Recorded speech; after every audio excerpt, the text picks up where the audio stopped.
Muy buenas tardes, bienvenidos con estas imágenes de paz que anuncian lo que va a suceder mañana, el comienzo de este proceso para la designación de un nuevo papa. Contrastan bastante, ¿no?, las imágenes de calma y de mesura con lo que significa una de las roscas políticas más importantes a nivel mundial respecto de quién va a ser el líder de la Iglesia Católica. Mucha película, mucha bibliografía al respecto, pero lo cierto es que yo creo que hay que disfrutar de este momento, de estos rituales que ya quedan muy poquititos, ¿no?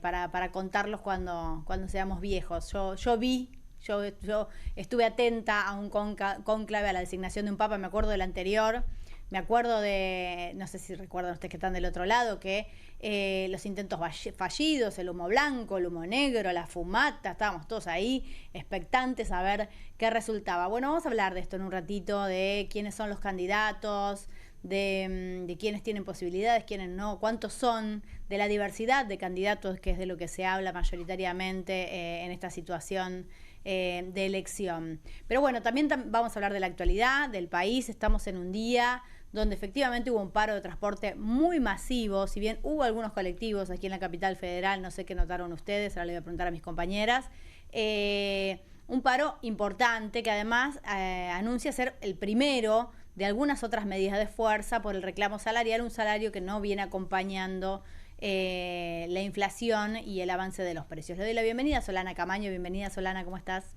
Buenas tardes, Carmen, todo muy bien. Yo estaba en quinto año del secundario cuando fue elegido el Papa Francisco. Ay, mi amor, claro. Así que ahora le voy a poder prestar más atención, con más entusiasmo. En ese momento me tomó un poco de sorpresa, estaba con otras preocupaciones. No, y era menor, pero bueno, ahora que además tuvimos un papa argentino, es como, ¿no? Todo cobra otra relevancia. Viste que donde hay un argentino para nosotros ya es nuestro. Patricia Carini, que es una de las que más sabe del tema acá de la mesa, ¿no, Patricia? ¿Qué tal? Buenas tardes, ¿cómo les va? Bien, vamos. Momento histórico mañana. Menos de 8 horas faltan para que comience el cónclave. Igual se sabe cuándo comienza, pero no cuándo termina, porque hay que esperar la negociación. No es que es un ratito. No, quedan no es un encerrados. ratito. 36 horas se tardó en elegir, en nombrar a Jorge Bergoglio como el nuevo Papa Francisco, pero en otros cónclaves han sido más largos. Sería mala señal que tardara mucho en este caso. ¿Vos decís? Sí, porque habría mucho murmullo, mucho ruido. Bueno, es muy interesante. ¿Cuánto fue el que más? Bueno, después te cuento, después me contás. Quiero saber cuál fue el más largo, cuál fue el más difícil de elegir. Déjame que yo te lo diga, Carmen. ¿Cómo estás? Buenas tardes, hola, porque hoy estuve leyendo. Si hay algo que a mí no me entusiasma, es esto, sí, te quiero decir. Me lo imaginé, pero con eso. La llegada de Bergoglio me empecé a interesar un poquito más. Igual venía bastante fría hasta que hoy leí un informe, 3 años estuvieron deliberando una vez para elegir a un papa hace mucho tiempo. Sí. Y estuve hablando con Patricia en maquillaje, que me contó 2 o 3 datos que no los voy a decir ahora, que ya me entusiasmó un poco más. Te quiero decir, con lectura política, por supuesto. Bueno, claro, hay una lectura política. Obvio. Por eso digo, para mí es la rosca política. Vemos otras cotidianamente, nunca con tanta pompa, ¿no? Es una rosca política que incluye salones, ceremonias, vestuarios, rituales, ¿no? Me parece que es hipnótico en ese sentido, ¿no? Para ver cómo funciona ahí adentro.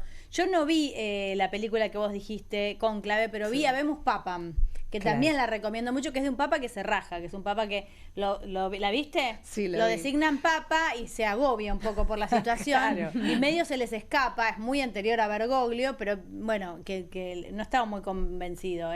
Fue como Ratzinger de alguna manera, uno que no estaba muy feliz de haber sido designado papa. Son hermosas esas películas, Cónclave, Habemos Papam y Dos Papas.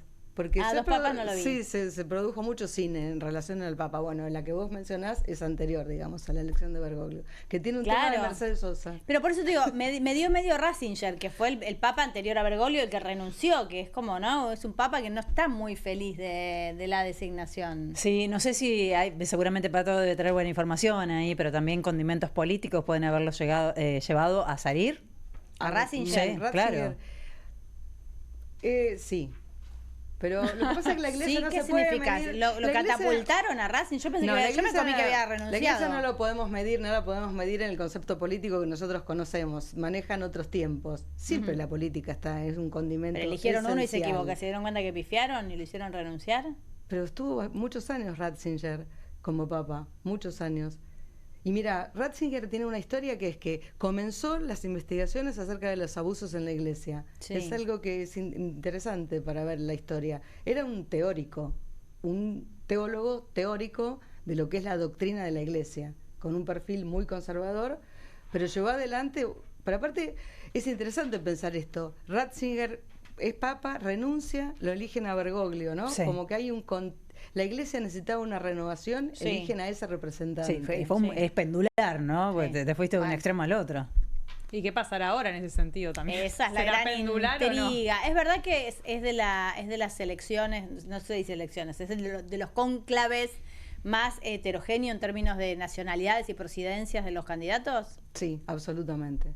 Hay mayor representación de todos los continentes del mundo y ha habido una renovación tremenda de papas. O sea, de los 133 que participan en cónclave que Papables. comienzan unas horas, hay 108 nuevos que nombró Francisco. Muchos no se conocen ni siquiera. O sea, recién ahora se están viendo todos juntos ¿Y cómo en el se Vaticano. votan entre sí si no se conocen? Qué interesante tu pregunta.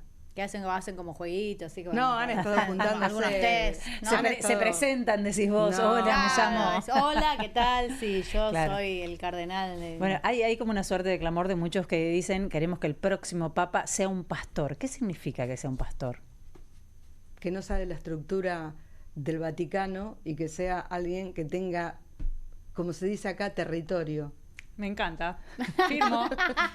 Pero ya tuvimos a Francisco. Bueno, Ahora, pero con el un mundo debate- tan tirado, perdón, a la derecha, con tipos como Donald Trump, bueno, como el propio Javier Milei gobernando, Mira, a mí me llevando un parece- discurso tan fuerte de segregación contra los inmigrantes y demás, la verdad que no estaría nada mal para equilibrar un poco la balanza, ¿no? Sí, pero en lo particular me parece que van a elegir un papa para administrar tensiones. Claro. Porque los cambios grandes los realizó Francisco, 12 años de papado donde le puso un ritmo al Vaticano impresionante. Suena así como música, pero de verdad le puso ritmo. Ahora me parece que hay primero hay 4 grandes grupos. Son el sector progresista, el sector conservador, el sector italiano y el lobby de derecha norteamericano. Pero el italiano, ¿qué es? Estos ¿No son es Italiano, cuatro pero progresista el y italiano es conservador? conservador o es progresista. A mí me suena Bueno, Matteo conservador. Suppi es progresista. Perdón, Ah, el hay un italiano favorito tiene acá varios. para Patricia, para nuestra experta, hay un favorito, ¿verdad? Mi candidato es Suppi, pero ahora hay otro que picó en punta, Ah, ¿sí? que es un norteamericano, sí. ¿De Trump? No. Eso es lo interesante. Es un cardenal norteamericano, se llama Robert Prevost. Prevost, Robert Prevost. Hay mucha información dando Y vuelta. es medio Recordemos- progre. Sí, es medio progre, muy querido por Francisco, pero recordemos Ahí tenemos las también fotitos. que es la primera vez, es muy interesante ese trabajo que han hecho con los papables. Sí, pero yo lo que necesito es un mapa donde me lo ubique a la izquierda, a la Claro, que derecha. con colores, con banderitas, ¿no? Poner los rojos, ¿no? Los azules, Ustedes ¿no? quieren una infografía estilo, digamos, diario argentino. Bueno, necesitamos entender que con una primera mirada. Pensá que para mucha gente esto es absolutamente extraño. Más allá de ser católico, no. Estás hablando de esferas de poder que ninguno de nosotros conocemos, son nombres nuevos para todos nosotros. Para el que Muy, no muy sigue el nuevo. tema. Bueno, 108 cardenales nuevos van a participar de este cónclave después de 2 años, como les decía. Hay 4 argentinos que votan. De los 8 cardenales ¿Cuatro que tienen. argentinos? Mirá. 4 argentinos. Víctor Manuel Fernández, Sí, titular de la Congregación de la Doctrina de la Fe. sí. Ángel Sixto Rossi, que es el cardenal cordobés. Y miren qué cosa. Víctor Fernández y Rossi son los 2 de Córdoba. Mira. O sea, Dos de lo- cordobeses votando. 2 cordobeses votando y después Vicente Bocalic, que es de Lanús. En un momento apareció Bocalic como candidato de la papa Sí. y él dijo, no, ¿cómo? ¿De Lanús? No. Bueno, y el otro es Mario Poli, porteño. Ah, Tenemos 2 mirá. cordobeses, un porteño y un bonaerense. Esos No, son bueno, los igual 4 que yo votan. no de estadística no sé nada, pero otro argentino me parece que no. No, Un montón. claro. No. Un montón. No va a tolerar la De estructura. todas maneras, la diversidad es esa, ¿no? Digo, la que podemos encontrar. Es que provienen de diferentes lugares del mundo y que pueden tener distintos posicionamientos, porque obviamente de género no tenemos diversidad, ya lo sabemos, y en cuanto a la edad tampoco. Tenemos ¿Cuántos a años tienen los más jóvenes? 60. Con posibilidades de Tenemos ser papa. el patriarca de Jerusalén tiene 60 Sí. años. Mm. Y, digamos, en un momento lo habían lanzado como papábile, pero empezaron los chistes que es, si lo elegimos, va a ser el papa eterno. 60 Claro, no termina años. nunca, claro. Va a ser pero larguísimo. Por ahí se muere joven, che. Sí, pero dicen que puede aportar en lo que es la conversación con otras religiones, Claro. ¿no? Bueno, Por muy eso- interesante el rol que él ha tenido en Gaza. Claro. La vinculación fuerte de Francisco con Gaza, ese cuidado que ha tenido especial en Gaza. Pero pareció terrible lo del Papa Móvil. ¿Qué cosa? El último mensaje, la donación a Gaza del Papa Móvil. Ah, ¿no lo vieron?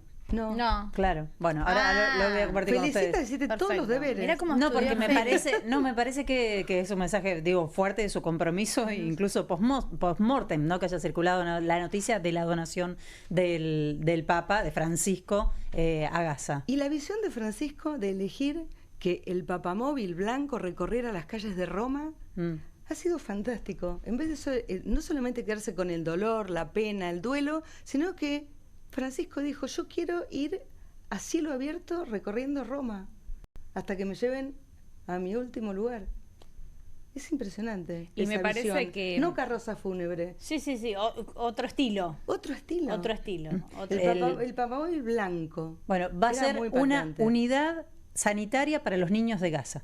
Eso, o sea, es una decisión política muy fuerte, un mensaje claramente, muy podría haber claro. donado cualquier otra ambulancia o la plata muy para la claro, ambulancia. en una claramente. semana en la que Israel está con, digo, hoy si prestaron atención hasta las tapas de los diarios nuestros, tenían las imágenes de los tanques de Israel listos para seguir sumando territorio en Gaza. Imaginen, si pudo pensar de esta manera, Francisco, cómo él pensó su sucesión.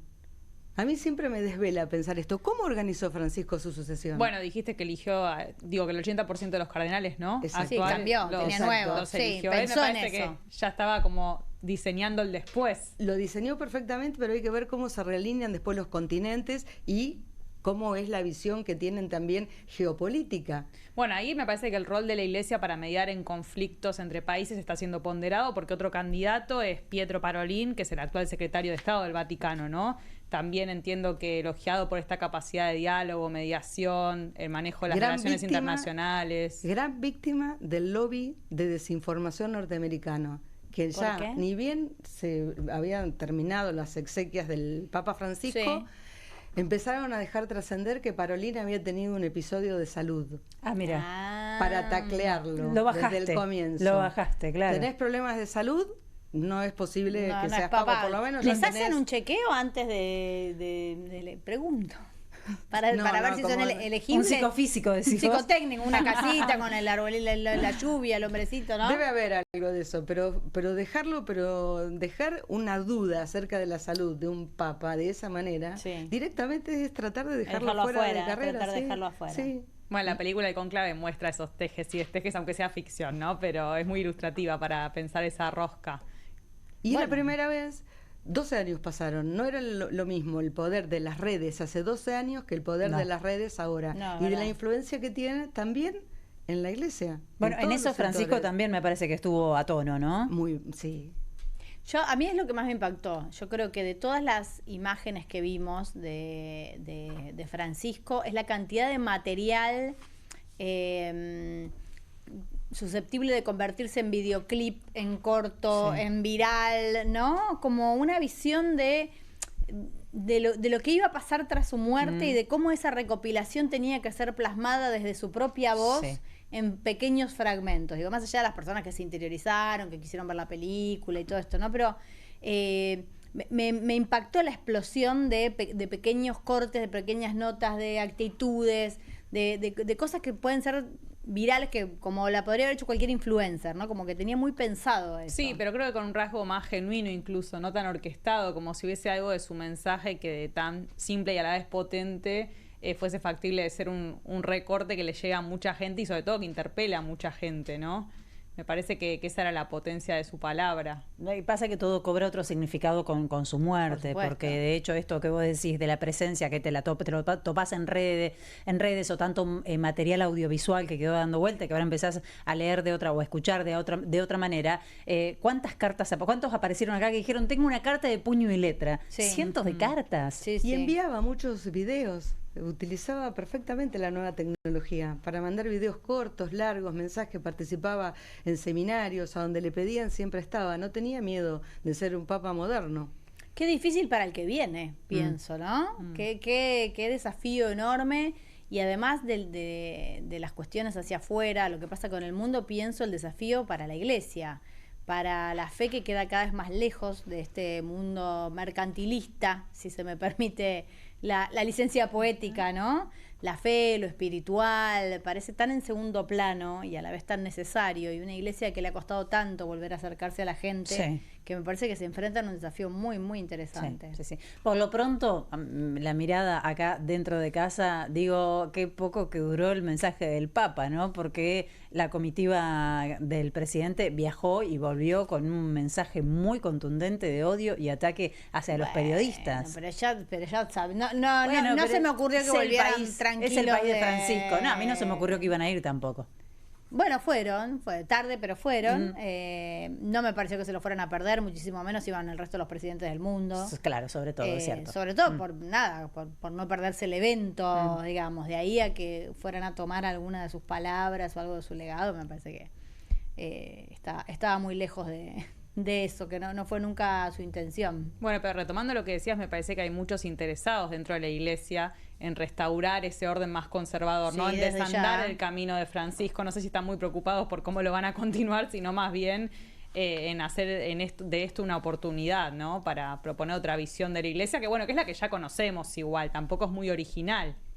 Lo que pasa es que este es un cónclave de mucha tensión, porque han sido muchas las modificaciones y los cambios estructurales que realizó Francisco, incluso el rol de las mujeres, el lugar que le ha dado a algunas mujeres. Entonces, hay una fuerte tensión y también hay un gran desafío de la iglesia, es lo que te mencionan la gente, digamos, los que están en Roma, que es cómo mantener la unidad de la iglesia para tratar, digamos, de seguir adelante, o con el legado de Francisco, atemperado. Esto es algo que aparece mucho, que sea atemperado.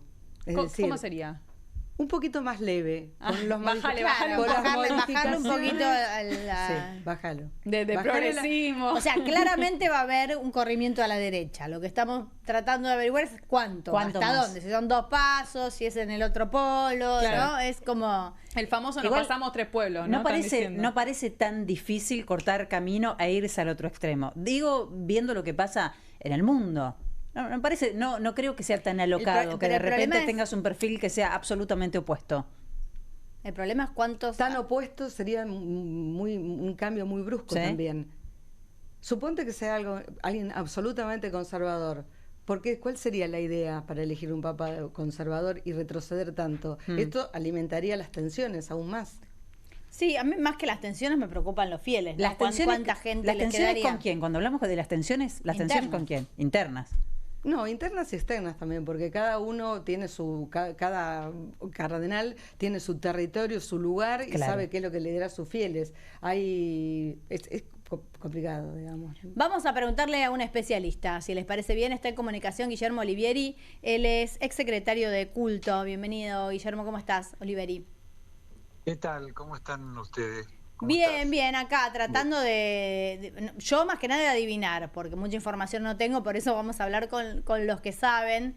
¿Qué es lo que se juega en este próximo cónclave? Y se juega nada más y nada menos que el legado de Francisco, ¿no? ¿Estás de acuerdo con esta afirmación de que quizás el próximo tenga como objetivo atemperar un poco estas modificaciones, pero no irse al opuesto? Sí, yo creo que Francisco preparó su salida de este mundo, digamos, incluso teniendo algún impectore, digamos, el candidato a sucederlo. Por supuesto que eso es difícil en un cónclave de 133 cardenales, pero ya, como usted lo mencionaba, creo que Patricia lo decía, cerca de 80 cardenales fueron designados por él. ¿Eso garantiza la continuidad? No necesariamente, pero le da una posición, si querés, de mejor salida. En el medio de eso, tener resistencia del ala más ultraconservadora, encabeza Burke, que es el cardenal de Estados Unidos, y Müller, que es el cardenal alemán, con algunos de los cardenales del continente africano que también han tenido posiciones muy conservadoras.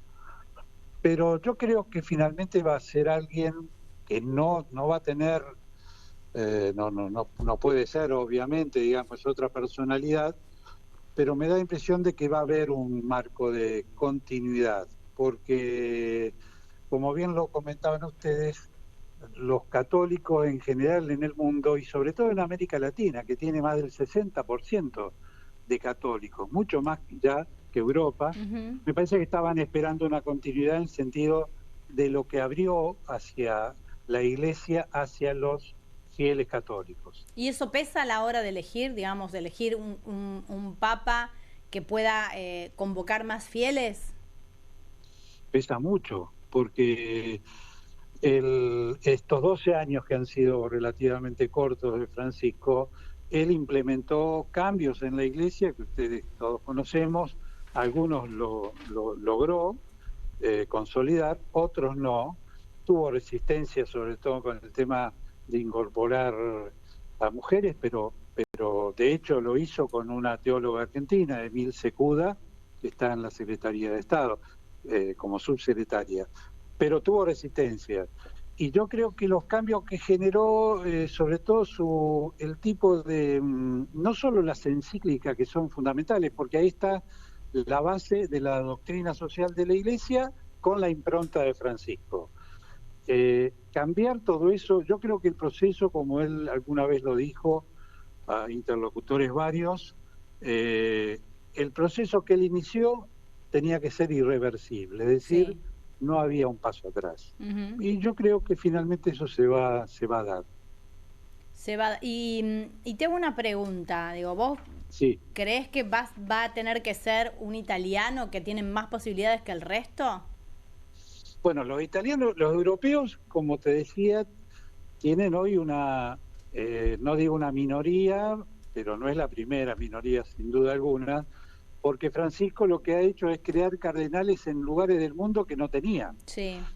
Por ejemplo, el cardenal David, que es de Filipinas, se opuso tenazmente a Duterte, que era un poco el presidente, pero casi un dictador, y bueno, y es uno de los papables. El mismo cardenal Steiner de Brasil, un hombre franciscano muy, muy cercano al Papa, que trabajó con el Papa, con Francisco, el tema de la Amazonia, bueno, es otro.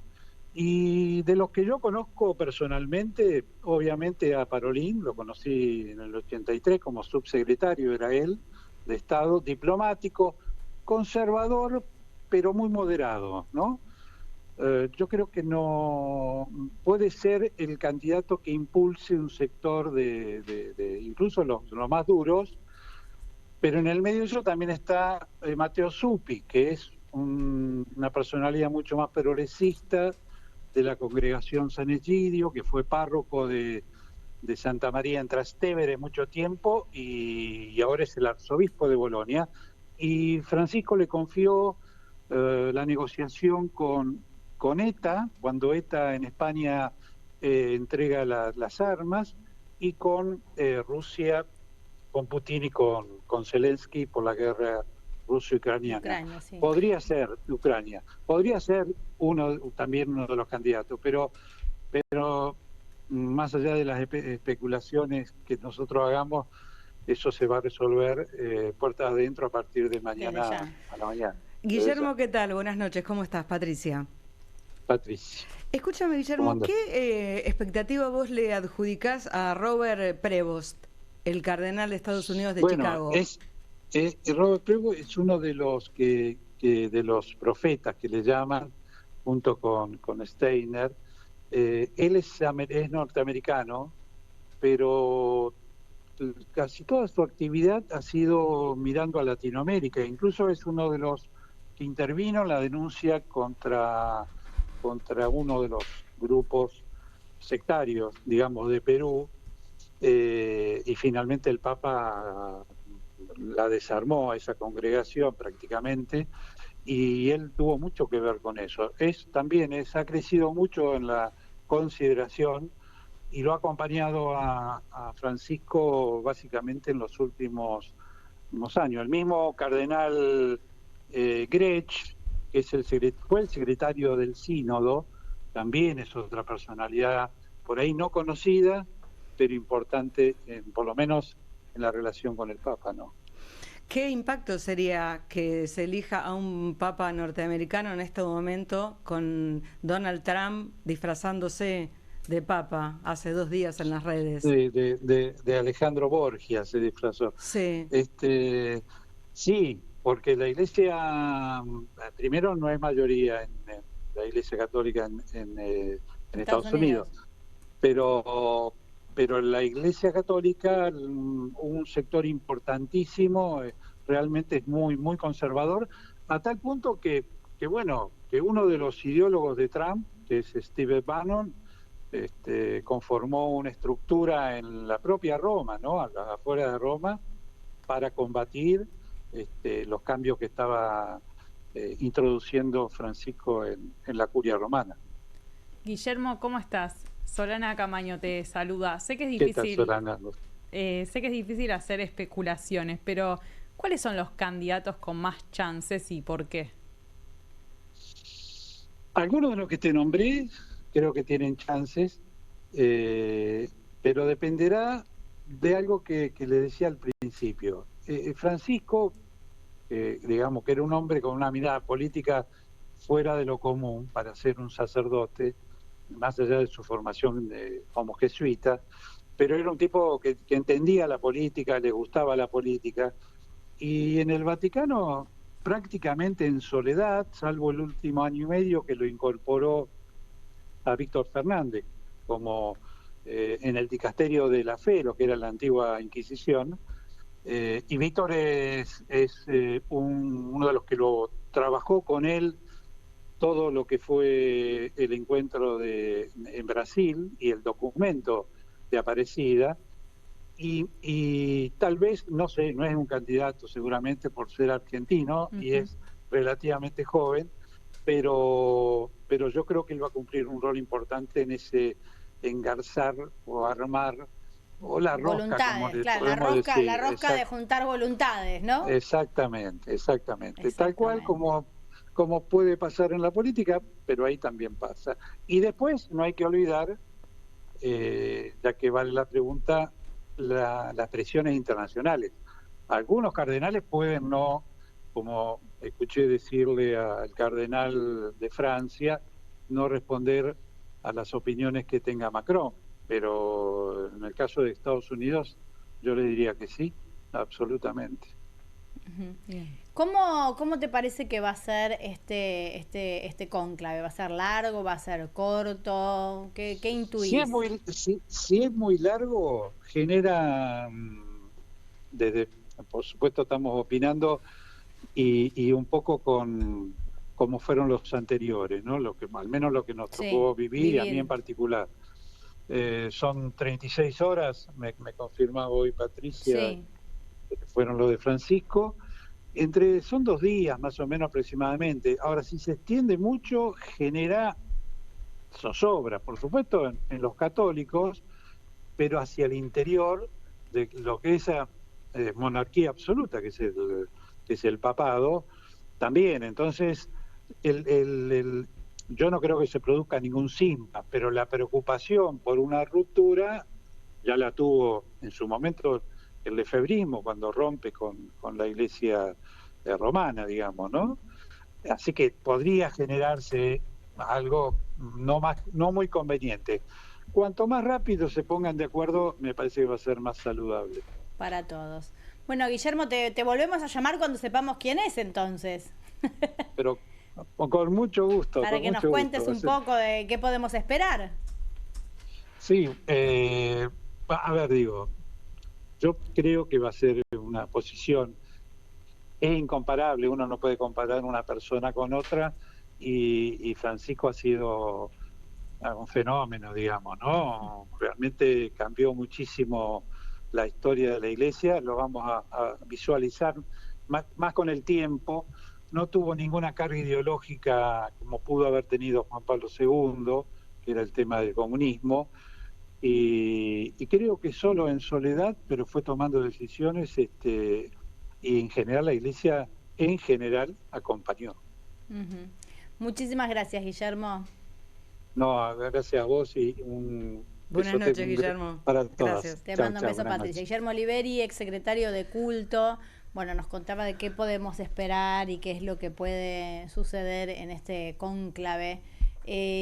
Pensaba si está haciendo pico de rating las series para que la gente se interiorice respecto de los rituales. Ahí veíamos la ropa. Yo decía, bueno, pero ¿cómo eligen el talle? ¿No? Hay un sastre ahí pendiente. Hay un sastre, tiene un para sastre. ver Las medidas del próximo papa. Sí, tiene claro. que ir, enseguida le tienen que ajustar su nuevo atuendo. Claro, exactamente. Sí, Enseguida tienen las imagino que medidas. esos son los zapatos, ¿no?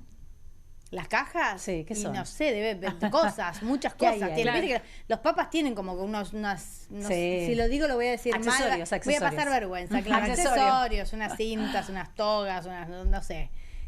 Una cantidad de cosas que hacen a este ritual, nada, tan... No, estoy tratando de acordarme fantasioso a la vez, ¿no? Es como... porque tiene un nombre, no me acuerdo realmente ahora, mirá, se me fue. Sí. Pero quiero hacer un apunte acerca Dale. de la tumba a donde está en Santa María Maggiore el Papa Sí. Francisco. Hay una fuerte versión de que todos los gastos en esa iglesia que el Papa amaba, al que ha ido más de 100 veces, porque se recomendaba a ella, tanto antes de comenzar un viaje como al terminar, toda la tumba nueva fue un aporte de un empresario argentino. Ah, mira vos. Mirá, y tenés el nombre. Porque No, tenés, no tengo, pero no lo voy a dar. pero tenés una cara de pícara de que sí sabes quién es. Sí, pero no lo voy ¿Y a por dar. qué lo aportó un empresario argentino? Bueno, porque ¿Como un gesto? ¿Como un aporte a la Como un iglesia? gesto, y porque también no ha querido el Papa Francisco generar un gasto a la iglesia que él tanto amaba, y entonces, bueno, se buscó otra forma. Mira vos. Ahora, sí, no. perdón. Pero es muy importante, es interesante el dato de que un Eso- argentino... Sí.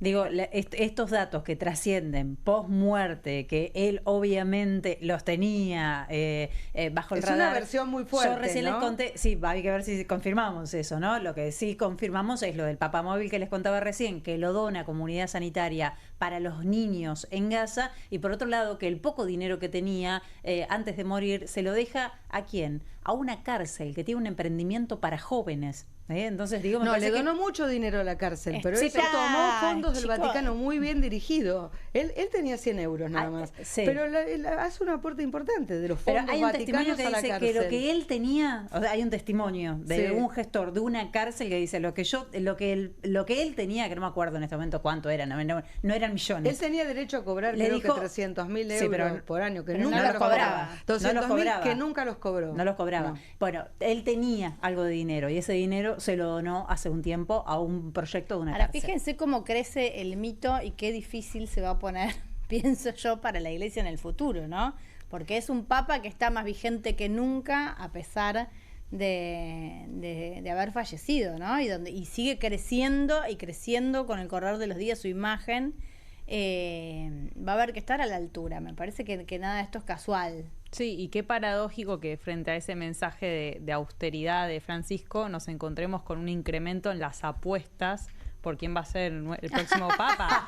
O sea, estaba leyendo Claro, todo es apostable, todo es una... más de 20 millones de dólares en juego en este Mirá, momento. Hay un pro de papas. Sí, hay un pro de papas que uno lo escucha y le suena jocoso, obvio, hablábamos de especulaciones, nosotras mismas estamos diciendo, bueno, ¿quién va a ser? ¿Quién no va a ser? Pero me parece un montón. Digo Pues sí, que... no, yo no Pero no pondría hemos plata jugado en eso. nosotros, digamos todo. No, No, ponemos No, plata. por eso, solo una discusión verbal. Bueno, podrían hacer una con fines solidarios. Bueno. Apueste con fines solidarios, ¿no? Aprovechar un poco, ¿no? Ya que van a apostar quién va a ser el próximo papa, ¿no? Sí, que no se lo lleven las casas de apuestas, ¿no? Por lo menos, ¿no? Totalmente, Sí, hay una casa de apuesta que apuesta todo. Todo lo que sucede es susceptible de ser apostado. Estaba tratando de recordar el número que salió en la quiniela el día de la muerte. El Papa, eso lo vieron todos, ¿no? El 82-35. Y entonces a muchos apuntaban el 88, 235. 235 es la hora argentina. en la que se conoció, Argentina o italiana, la muerte del Papa. Italiana, está bien. Y también el número de carnet de él. Y después el número del carnet de San Lorenzo. No, eso me acuerdo de San Lorenzo. Sí. Juan Luis González lo puso. Fue el primero que hizo eso, me acuerdo. Gracias, Papa, le decían, ¿no? Para sacar unos pesos en la quiniela. Qué difícil, qué raro está todo. Bueno, vamos a seguir este tema de cerca. Que nos toca por argentinos, que nos toca por la cantidad de fieles que hay en nuestro país y porque no deja de ser un poder en el mundo, que me parece que esto es lo interesante de ver, y como decía Feli hace un ratito, en un mundo que está buscando contrapesos, ¿no? Y algunos discursos diferentes. Bueno, esta figura va a seguir siendo una figura importante y no es algo ingenuo a quien le toque comandar la Iglesia Católica, ¿no es cierto?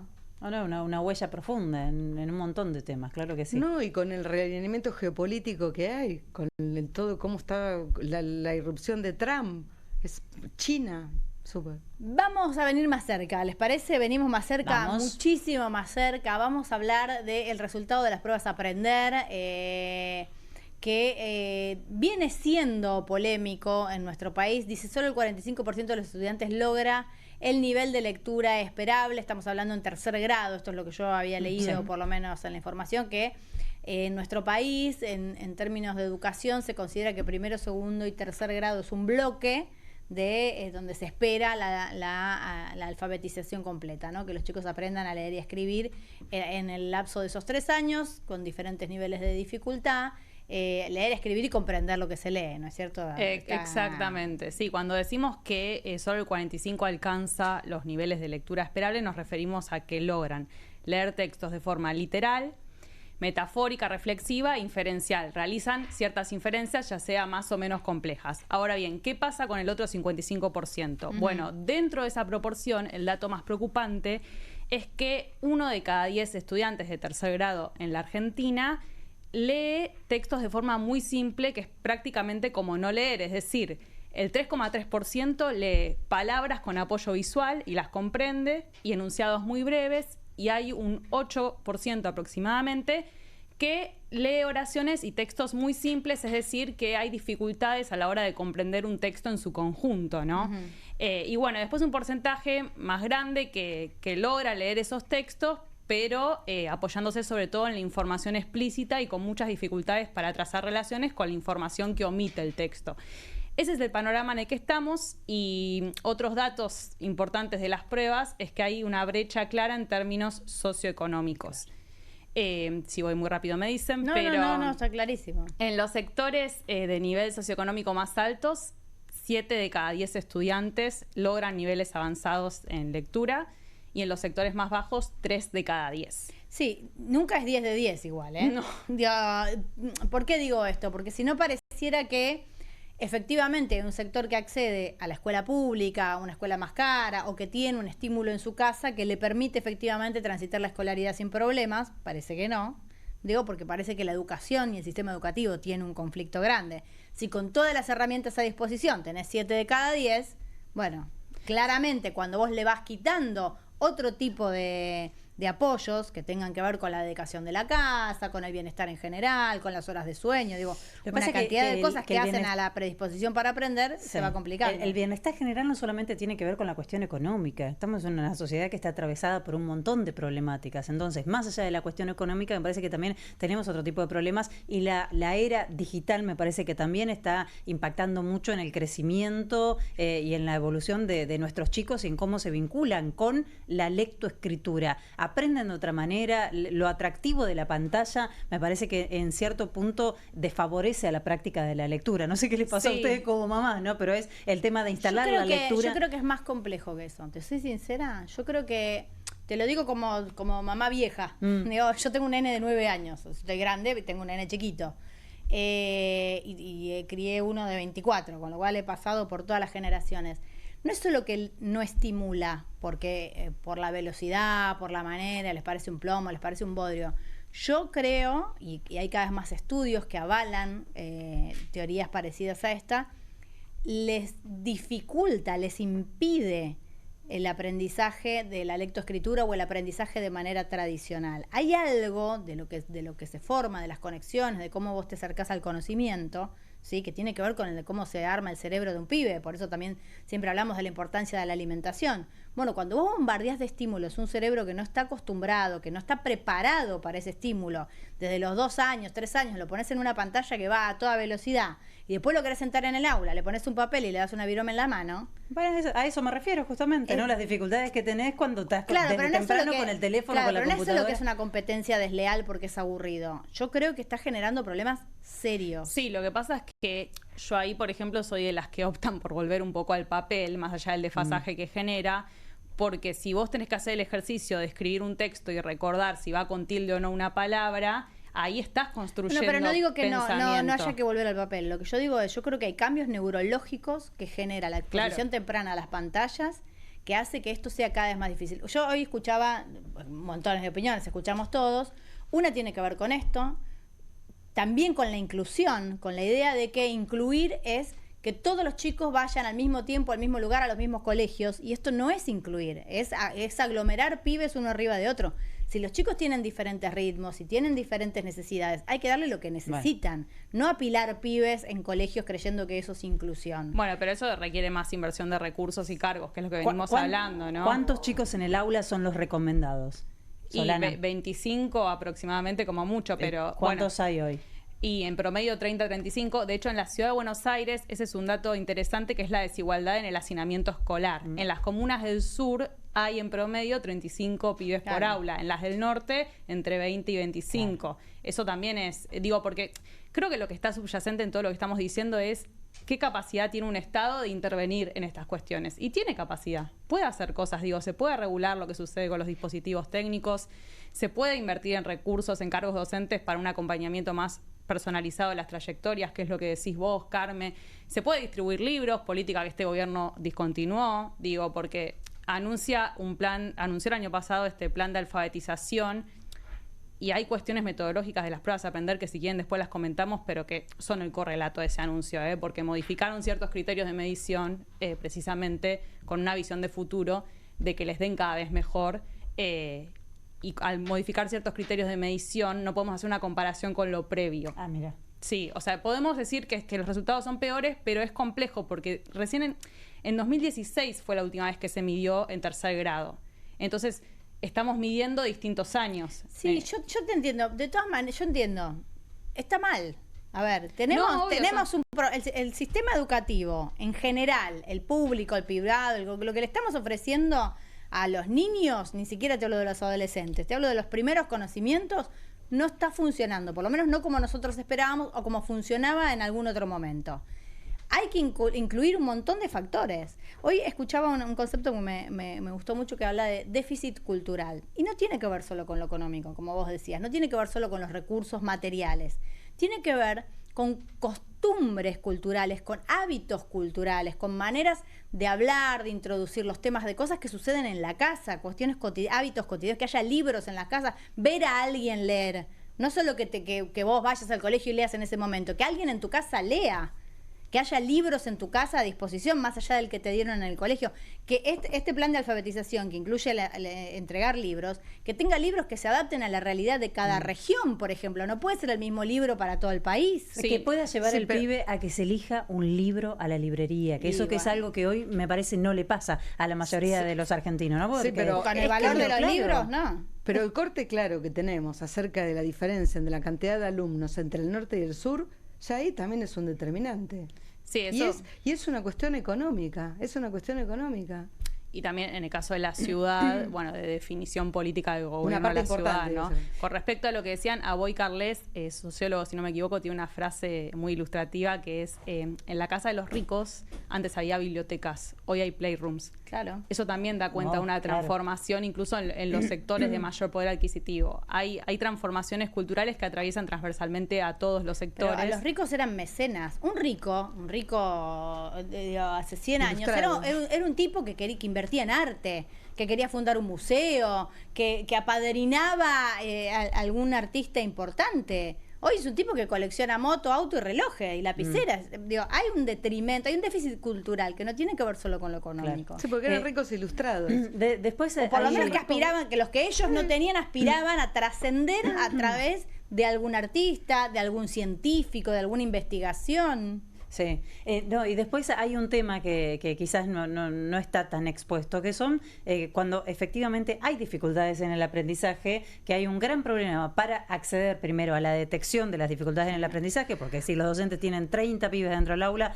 probablemente no se den cuenta que alguno está teniendo alguna dificultad concreta. Hay una imposibilidad de muchas familias de pagar para una consulta o para un diagnóstico en algunos casos, cuando se hacen los testeos, que lleva muchas consultas. Las obras sociales cubren muy poco la posibilidad de hacerlo en un hospital público. La verdad que me parece que en la mayor parte del país es bastante restringida, y entonces en muchos casos se trata de pibes que van quedando rezagados y que la escuela termina siendo expulsiva. Sí, un déficit en la formación docente. Yo estudié un profesorado También.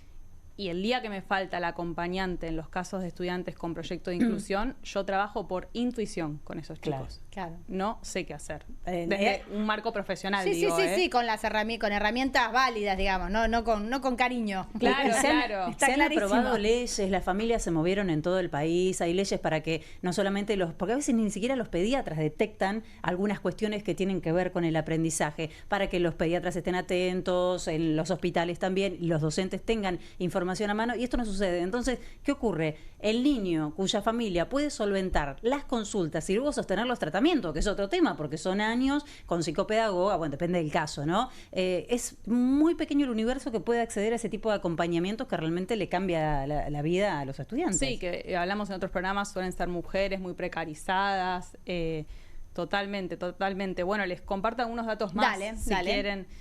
¿Saben cuál fue la jurisdicción con mejores resultados? Dale, ¿cuál? A ver. Formosa. Mirá No vos. te puedo creer. Así es. Me sorprendiste. Sí, Formosa, los estudiantes de Formosa tienen los niveles de lectura más avanzados. El nivel más alto representó un 37% y en el resto de las jurisdicciones promediaba en un 20% aproximadamente. Mucha diferencia con el resto. Sí. ¿Y por qué? ¿Sabemos qué pasa en Formosa distinto? Tenemos que hablar con el ministro. No, de hecho, lo que me llamó la atención es que el gobernador formoseño hace aproximadamente un mes tuvo una cruzada con los docentes y les dijo que si los pibes no aprendían como tenían que aprender, todo esto previo a esta publicación, ¿no?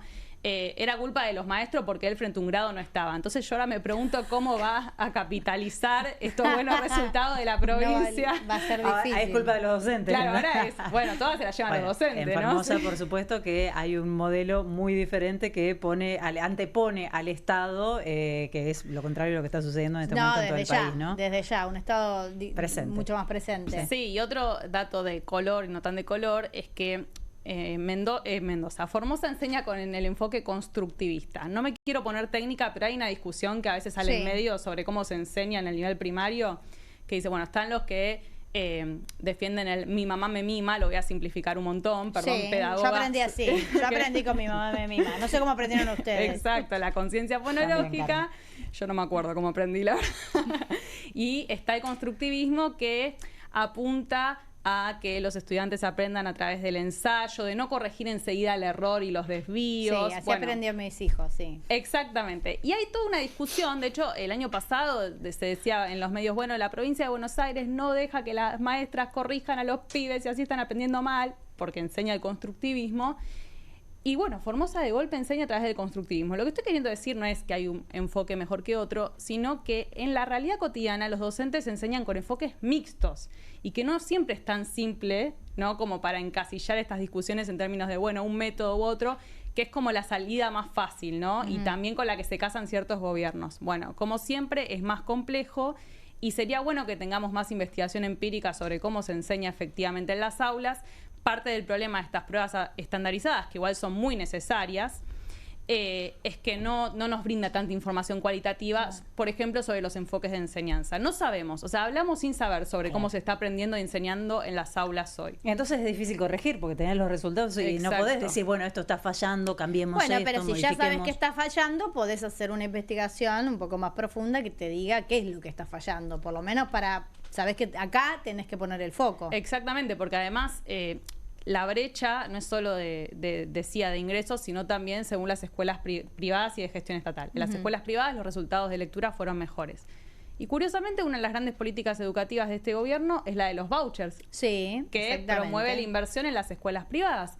Entonces, si las falencias están en las escuelas de gestión estatal, por un montón de motivos, ¿por qué entonces no invertir más en las escuelas de gestión estatal? ¿Por qué tu gran política son los vouchers? Es una muy buena pregunta, ¿no? Necesitamos que nos atiendan. Bueno, si querés te contesto como libertaria. Bueno, porque si ya tenés lo que funciona, ¿por qué vas a invertir en lo que no funciona? Funcionan las escuelas privadas, vayan todos a las escuelas privadas. Y que en todo caso el Estado te ayude un poco, un 30%, te dé un voucher para que vos puedas elegir la escuela que mejor te convenga. Te contesté como libertaria. Pero yo a esa libertaria le diría que las escuelas privadas no son privadas del todo, sino que reciben bastante dinero del Estado, ¿no? También. Bueno, los vouchers son para las escuelas de gestión privada que tienen gran subsidio estatal, más de un 75-80%.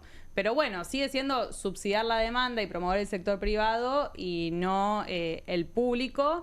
Pero es verdad, tu razonamiento fue libertario y coherente en sus propios términos. Yo no estoy de acuerdo, lógicamente. Estoy a un paso de que me contraten.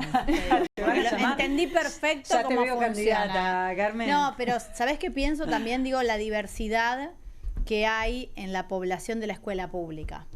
Y pienso en la diversidad y voy a hacer un link con el tema anterior.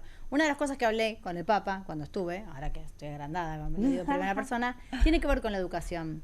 Y él estaba muy orgulloso de haber ido a la escuela pública. Y de las cosas que conversé con él, que yo le decía que me parecía fundamental, no solo de la escuela pública, sino de los espacios en general, los clubes de barrio, es la posibilidad que tienen las personas de mezclarse con personas que son diferentes, justamente, que tienen otro bagaje cultural, que tienen otra historia, que tienen otra manera, que tienen otra clase social. No importa si es para arriba o para abajo, no siempre es mejor o peor. Hablo de mezclarse, de perderle el miedo a lo diferente. Y eso siempre suma, no hay manera de que eso reste. Y en la medida en que los colegios, como los barrios privados, se convierten en realidades cerradas, donde el otro no existe o el otro es un enemigo, es un diferente raro, es un diferente que no entiendo, ¿no? Empieza a generar todas estas divisiones y estos fantasmas respecto del otro, solo porque no lo conoces, porque nunca compartiste, porque no hay ámbitos donde compartir. Si los barrios privados tienen además los colegios adentro, ¿en qué plaza van a jugar esos pibes con otros chicos? En ningún lado. No hay interacción posible. Totalmente, y de hecho la escuela es una de las pocas instituciones hoy que promueve ese espacio común, ¿no? Que es el que fragmentan las pantallas, las redes, las plataformas. Digo, si no es como que se terminan generando las mismas burbujas algorítmicas, pero en la institución que recorren todos los días niños, niñas y adolescentes. Sí, así igual que... hay otro, hay 3 colegios de élite en Buenos Aires que son, digamos, conocidos por todos públicos. El ILSE, el Pellegrini y el Nacional Buenos Aires, ¿verdad? Es expresión de deseo aspiracional. Sería interesante ver cómo ha sido en los últimos 10, 20 años el ingreso por corte económico, porque también se están convirtiendo en colegios de élite públicos. Sí, bueno, a donde cada vez están más alejados, digamos, no hay ninguna posibilidad de equidad, no la hay. Hasta por el sistema de ingreso. Sí, por el sistema de ingreso, Tremendo. porque se terminaron las becas. Yo ahí tengo una postura que es que esos colegios no representan la educación pública argentina. No, bueno, estamos hablando justo de la élite, de un pedacito chiquitito. O sea, son de mucho nivel y prestigio y está perfecto, pero digo, el gran espíritu con el que se pensaron las escuelas de este país me parece que fue mucho más democratizador, ¿no? O que debería pensarse. Bueno, creo eso, que no está exactamente, que se ha terminado ese espíritu, o por lo menos está haciendo agua, o por lo menos está dudoso. Pero el sufrimiento y la exigencia de los pibes cuando están en el último año de la escuela primaria para estar cursando y rindiendo para entrar a un colegio secundario, yo la verdad... lengüitas, me olvidé otro. Bueno, eso es muy personal, Feli. Yo tampoco lo haría con mis hijos, pero bueno, conozco chicos que han querido ir y lo han logrado, digamos. Sí. No me parece que esté mal, chicos pero que quieren ir y chicos que van porque los padres quieren y se someten a ese tipo de exigencias. Hay de todo. No siempre son los chicos que quieren ir. A veces pero ahí está la cuestión aspiracional también de la familia. Sí, pero acá me parece que hay un tema que es más complejo, que estamos hablando de la primaria, estamos hablando de chicos de tercer grado, estamos hablando de algo tan básico como comprender lo que lees, que es lo que te va a servir para ser cualquier otra cosa que quieras hacer en la vida. Influencer también, porque para ser influencer tenés que poder comprender lo que lees y poder comunicarte de una manera fluida. Hay un problema aquí, no es un problema de este gobierno, es un problema que viene arrastrando nuestro país hace tiempo ya, y me parece que que hay que pensar soluciones más profundas, que es muy difícil, que es más difícil sin presupuesto, porque todo siempre requiere capacitación, investigación para ver cuáles son los factores que hay que cambiar y capacitación para modificar lo que haga falta. Pero de ninguna manera pienso que efectivamente, como los colegios privados andan mejor o le dan mejor los números, esto sea la salida o la alternativa. Creo que lo que vos tenés que hacer es mejorar tu oferta pública. Creo que le hizo mucho daño la acumulación de esta falsa integración, donde lo que se permite es que, o lo que se permite no, la idea es que todos puedan ir independientemente de si les sirve o no, si tienen los recursos necesarios, si la escuela se puede adaptar a ese chico, si le puede brindar lo que necesita, y que eso también debe haber hecho mucho daño en términos de lo que dicen las estadísticas en términos de comprensión lectora. Sí, total. Lo que hay que hacer es restituir el valor de la escuela pública. Estamos en el país de los guardapolvos blancos. Hay que invertir en educación y es con más Estado, no con menos. Yo les dije, mi hijo va a un colegio público de la Ciudad de Buenos Aires. Nosotros juntamos 6 lucas por mes, cada uno el que puede. Primero, aporta el 40% de la escuela. 6.000 pesos por mes. Te estoy hablando de una fortuna. Y es para comprar papel higiénico. En Capital, yo estoy leyendo ahí, que voy a leer, dentro de un rato les vamos a contar que Patricia Bullrich se pasó a La Libertad Avanza, juró, no importa, y decía que el problema es que el Estado en Capital Federal es muy grande, que es un Estado que como el de Madrid. Bueno, no sé dónde está poniendo la plata el Estado de la Capital Federal, porque en los colegios públicos no hay papel higiénico. O sea, no puede ser que los padres tengan que comprar papel higiénico. No te estoy hablando de recursos extraordinarios, o sea, un proyector, no sé, una cosa, ¿no? Una salida, una excursión que se esté pagando. Tizas, no hay tizas. Eso tiene su correlato presupuestario. La Ciudad de Buenos Aires es el distrito más rico del país y es una de las jurisdicciones que menor esfuerzo presupuestario hace en materia educativa. Entonces de ahí ya tenés la respuesta. Reparte muy poco para educación. Patri, cerramos. No, que cada vez baja más el presupuesto, digo, que es un problema, han hecho foco en eso, descaradamente, por otra parte. Vamos a una tanda y seguimos conversando.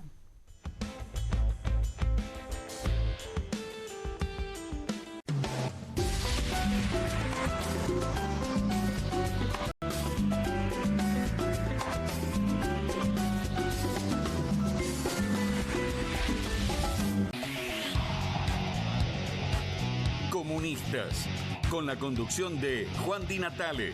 Una mesa de intelectuales analiza la realidad del país en profundidad. Comunistas, de lunes a viernes a las 20:30 por Bravo TV. Straight 8, la nueva herramienta de entrenamiento que te ayudará a pararte más derecho, ensanchar los hombros y alinear la columna para un alivio instantáneo. Todo mientras ayuda a reducir el malestar por encorvarse. Desde el momento en que te lo pones, tu postura comenzará a cambiar. El secreto son sus 8 puntos de apoyo que se involucran en la espalda baja, espalda media, hombros y cuello, trabajando juntos para una alineación perfecta, desarrollando memoria muscular que te enseñará a pararte derecho por años. Me veo más alto, sumo el estómago, me veo en forma. La gente me pregunta si adelgacé, pero es por el Straight 8. Straight 8 es ultra cómodo, enriquecido con fibras de cáñamo que absorben la humedad para que puedas usarlo todo el día sin sudar. Se ajusta fácilmente para que pueda usarse por hombres grandes y corpulentos hasta mujeres pequeñas. Es tan ligero y discreto que puedes llevarlo debajo de la ropa y nadie notará que lo llevas puesto. Es por eso que necesitas Straight 8, para que comiences a pararte más derecho y con más confianza. Los viejos aparatos ortopédicos pueden costar miles de pesos, pero ahora puedes ordenar el nuevo Straight 8 de la línea Serafit. Te ayudará a pararte más derecho, ensanchar los hombros y alinear la columna. Para un alivio instantáneo, todo mientras ayuda a reducir el malestar por encorvarse. Desde el momento en que te lo pones, tu postura comenzará a cambiar. Llame ahora mismo y adquiera su Straight 8. Descubra los productos más novedosos y exclusivos de la línea Serafit en tvcompras.com y obtenga este fantástico producto de TV Compras. Llame ya. Con movimientos circulares. Tu rutina de skincare te debe traer muchos seguidores, pero este baño te los quita. Pero si yo ya limpié mi inodoro con Harpic. Sí, pero te falta el resto de las superficies. Necesitas el Harpic Baños. El rojo, que saca manchas difíciles, desinfecta y deja impecable tu baño. Para cualquier desafío que te dé el baño, nada mejor que Harpic. Estudia en la Facultad de Comunicación y en la mayor redacción de América. USBA, Universidad del Sur de Buenos Aires. La Universidad del Grupo Perfil. Licenciatura en Comunicación Periodística. Licenciatura en Comunicación Institucional. Títulos con reconocimiento oficial y validez nacional. Inscribite a las reuniones informativas en universidad@perfil.com. Aprende comunicación dentro de un medio de comunicación. USBA, Universidad del Sur de Buenos Aires.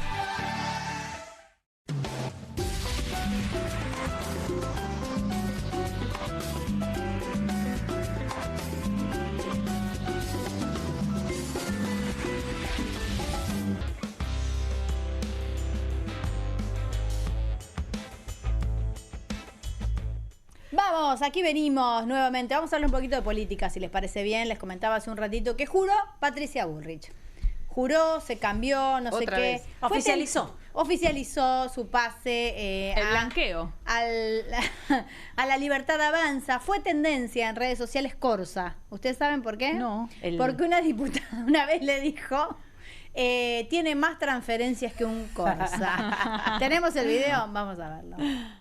Leer un párrafo de lo que decía esta diputada, que no sé de qué bloque era porque tiene más transferencias que un Corsa, digamos, pero otro de los, decía la diputada. Bueno, esto fue en el día de hoy, tendencia Patricia Bullrich, jurando en el partido de Javier Milei, o sea que ya no forma parte del PRO.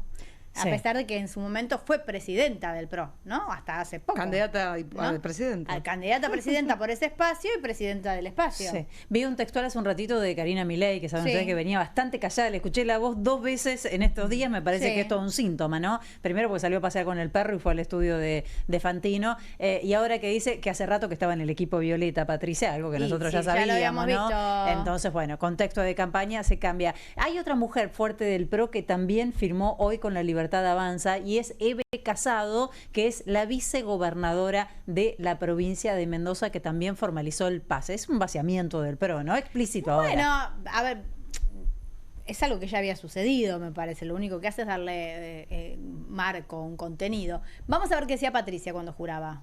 ¿Se dice jurar? Y en este momento. ¿Tenés un retorno para Karina? Bueno, yo hace ya 1 año y medio que tomé la decisión de integrarme a un proyecto de cambio profundo de la Argentina. En ese sentido, este cambio lo estamos llevando adelante con todo un gobierno, todo un gabinete, toda una sociedad que está entendiendo que el país está cambiando de una vez y para siempre. Yo tomé esta decisión hace mucho tiempo. Cuando comenzó la segunda vuelta, decidí apoyarlo a Javier y hoy, y desde el primer día, soy parte del gobierno.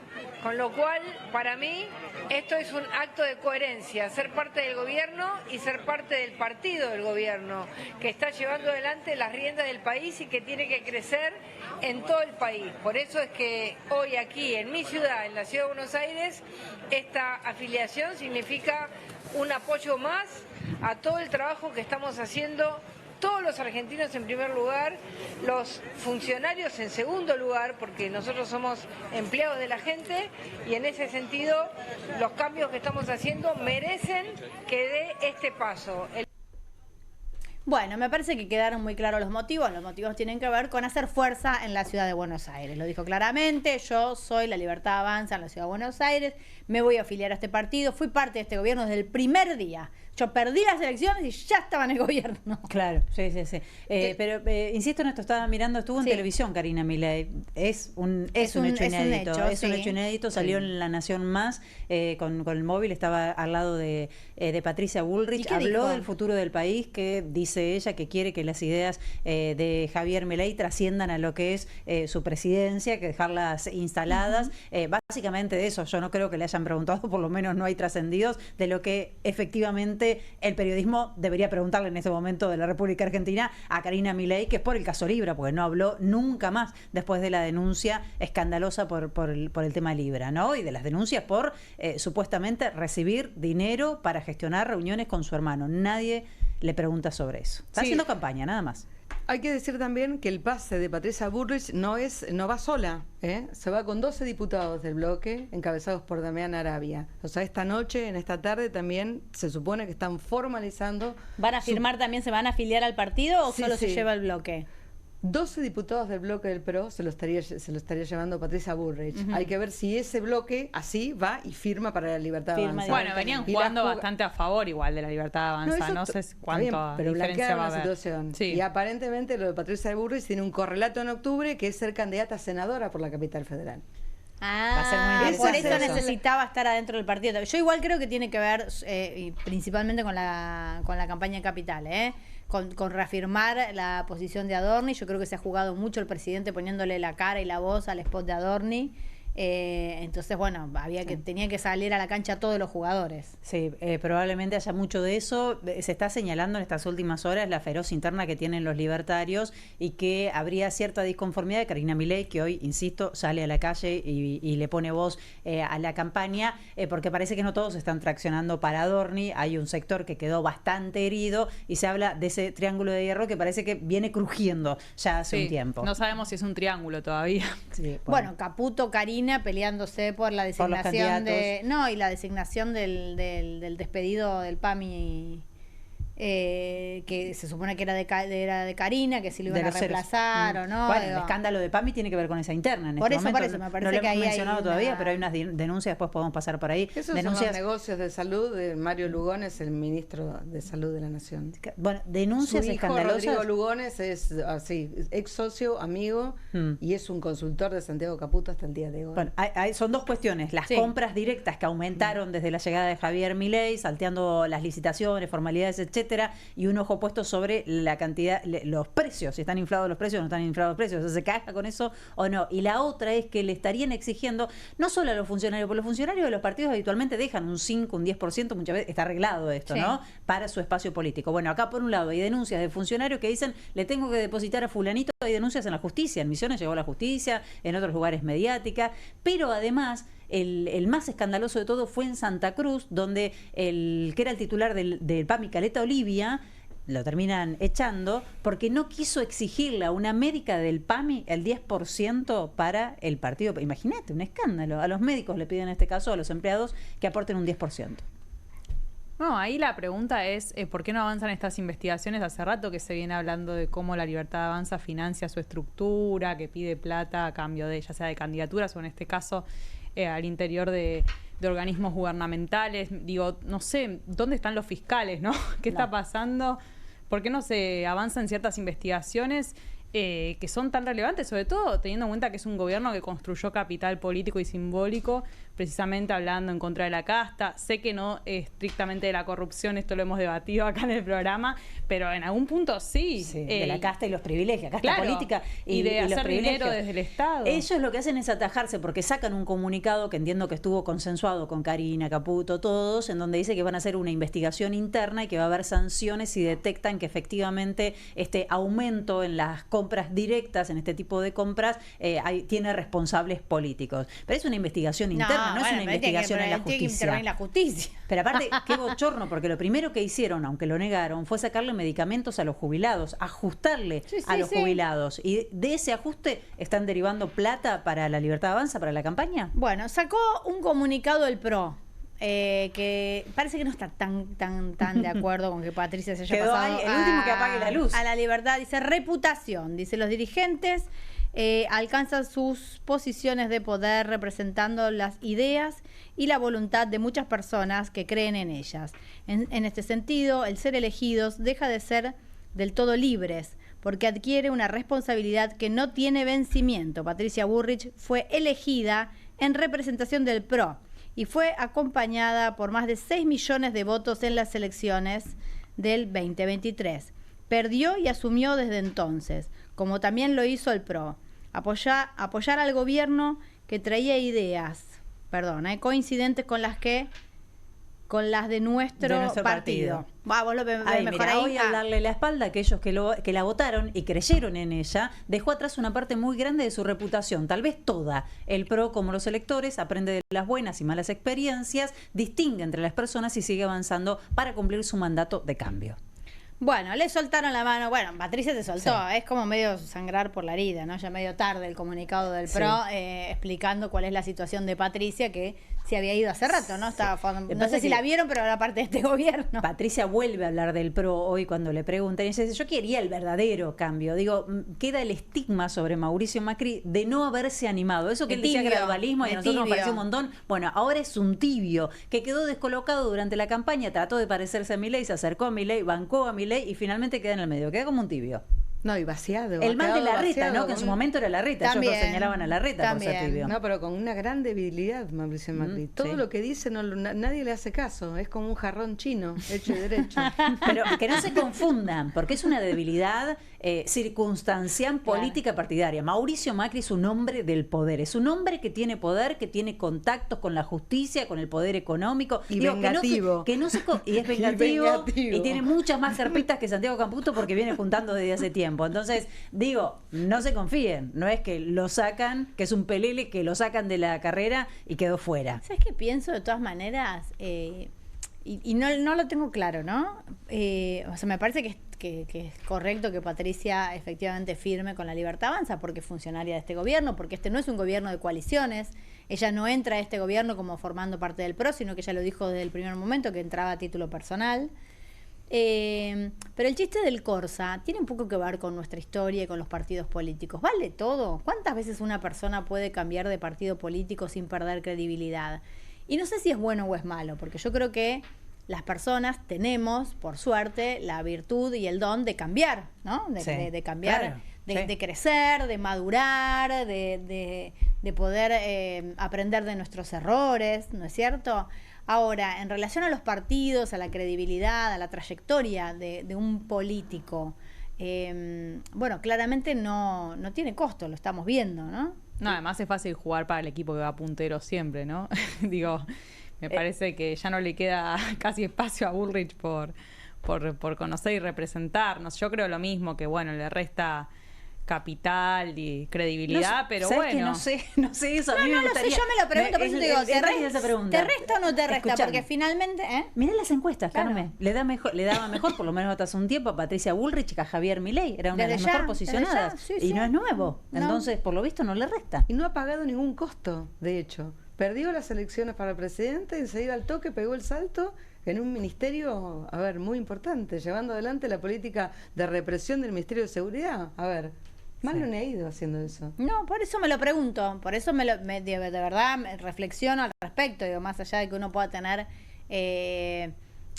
una opinión personal, claro, ¿no? Ver cómo funciona en la sociedad, qué es lo que se ve, o si realmente se ve una persona coherente que cuando su partido no hace lo que ella quiere, porque efectivamente su crítica es que su partido no fue tan a fondo con algunos cambios como a ella le hubiera gustado, o por lo menos justamente en términos de represión y de seguridad, no se fue contra los piquetes como yo hubiera querido, por ejemplo. Bueno, tiene la opción de ir a otro lugar donde ella sienta que sus ideas están más representadas. Me dice Laura que sí se lo reclamaron en algún lugar, a ver. Te votamos, Pato. Te votamos, pero no todos, al PRO. Te votamos el anterior, Pato. ¿Qué querían? ¿Que quede moza? Bueno, por eso es una estrategia, es una convicción. Los partidos realmente se desfiguran tanto en el camino que entonces ya no hay una identidad a la que pertenecer. Yo no sé, cuando Patricia Bullrich pierde la elección presidencial, la última presidencial, y Mauricio Macri rápidamente gira y dice nos juntamos ahora con Milei, yo tengo el recuerdo que más o menos la llevó a la rastra. No era Patricia, la más convencida. Patricia todavía estaba enojadísima. Lo que pasa es que Patricia se enojó antes. Sí. Porque Macri se acercó a Milei antes de que perdiera Patricia. Lo sintió como un desaire, el mismo desaire que había tenido. Ella sintió que dice, pero escúchame, tu candidata soy yo, ¿qué estás conversando con quién? Sí. Por eso me parece que también hay un poco ahí de despecho, de vendetta, porque ella estaba herida, perdió la elección, estaba herida con Mauricio, fue a esa reunión y al final es la que sale ganando, con el tiempo es la que sale ganando. Son puntos de vista. Quedó fuera Mauricio de esa alianza, entiendo, ¿no? Pero ganadores no. No, bueno, le es digo, un chiste, hoy es una tiene más, te chicane un poquito. Sí, pero... no, digo, hoy tiene un poco más de poder en esto de gobernar, que Mauricio Macri, que lo expulsaron, no pudo meter gente, él quería meter gente y no lo dejaron. No. Para mí Jefe hay uno solo, y Patricia es un soldado. Para mí la gran pregunta a largo plazo es si vamos hacia un desdibujamiento y desaparición del PRO o no, porque la verdad que cada vez va perdiendo cada vez más espacio. Bueno, ¿quién le queda a Mauricio, que va en persona a acompañar a los penatos a los programas, que va como guardaespaldas? El otro día vi algo tristísimo, estaba en un programa de Canal 13 y la conductora le dice a los penatos, bueno, yo no sé si tenés que ir, si te queda tu agenda. Dice, no, ya se va, me quedo yo, dijo Mauricio. O sea, estaba de segundo, estaba de repuesto. Digo, pero bueno, no le quedan tantas figuras. La Reta, que le está compitiendo en Capital Federal, digo que ya no está. ¿Cuánto más le queda? Le va a quedar la pelea en Provincia de Buenos Aires, pero que tampoco van solos, sino que van a tener que ir sí o sí con La Libertad Avanza. Me parece que no le quedan muchas figuras a Mauricio, que queda solo y que yo no sé cuánto poder le queda a él solo. A mí hay algo no dicho, que es la cantidad de funcionarios de segundas y terceras líneas que forman parte de la estructura de todos los ministerios de La Libertad Avanza. Claro, bueno, los que siguieron trabajando, lógico. ¿Siguieron o los llamaron luego? Hay uno muy, muy cercano a Macri que está trabajando ladero de lado de Karina Milei. Son funcionarios que no aparecen en los medios, pero esa estructura marcha.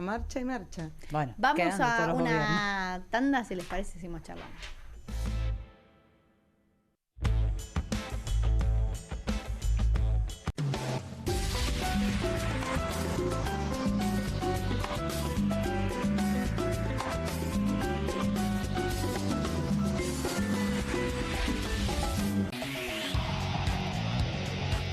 Comunistas, con la conducción de Juan Di Natale. Una mesa de intelectuales analiza la realidad del país en profundidad. Comunistas, de lunes a viernes a las 20:30 por Bravo TV. 1, 2. Bueno, dale, arranca. ¡Pará! ¡Mike!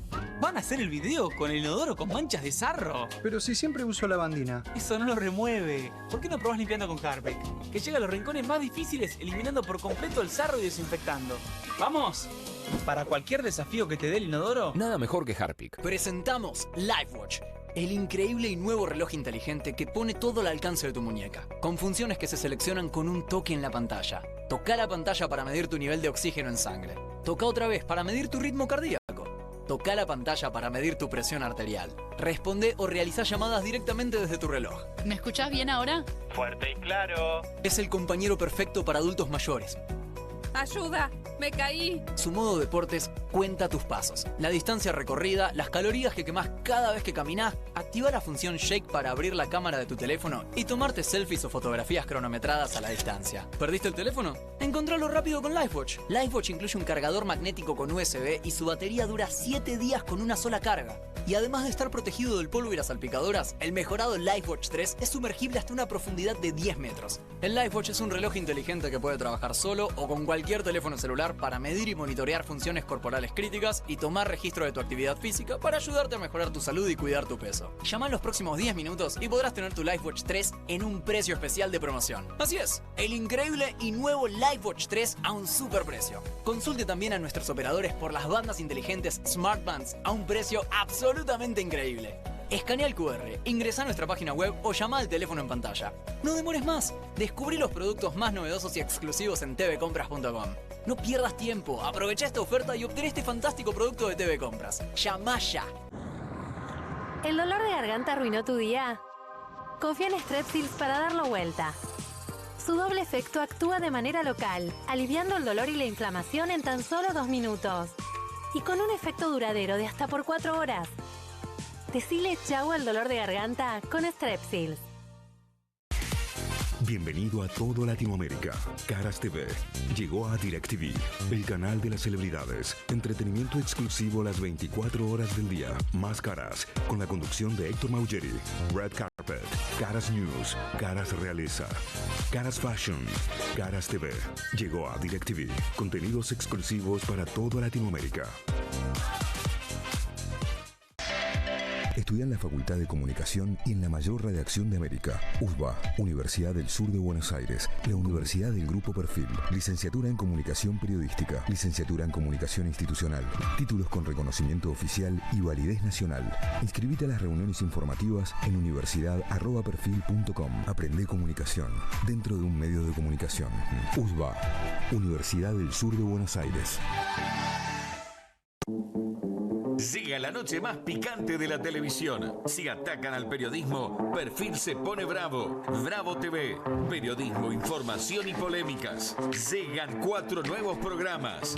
Más de 50 periodistas, intelectuales, dirigentes y académicos que darán cada noche de qué hablar y pensar. Desde El Canil, lunes a viernes a las 18 horas. Una ronda de periodistas con secretos e información exclusiva. Soy Casta, de lunes a viernes a las 19 horas. Un programa diferente de mujeres, plural y picante, conducido por Carmela Bárbaro. Comunistas, de lunes a viernes a las 20:30 horas. Una mesa de intelectuales analiza la realidad del país en profundidad. QR, de lunes a viernes a las 22 horas, con la conducción de Paulo Caruso y gran equipo. La síntesis del día para un público que valora el periodismo crítico. Bravo TV, lejos del poder, cerca de la gente.